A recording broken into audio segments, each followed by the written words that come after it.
এরপর তালহা সবাইকে সব ঘটনা খুলে বলল।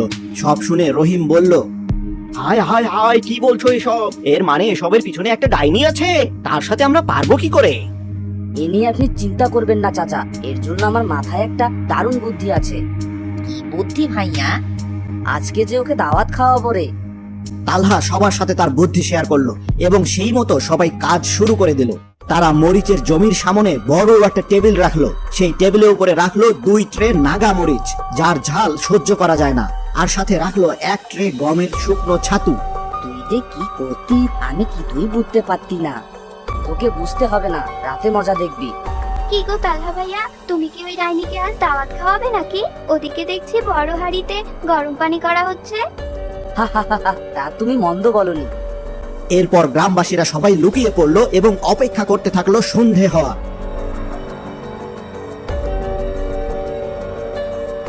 বন্ধুরা, পরের পার্ট দেখতে হলে ভিডিওটিতে লাইক করে চ্যানেলটি সাবস্ক্রাইব করে দাও।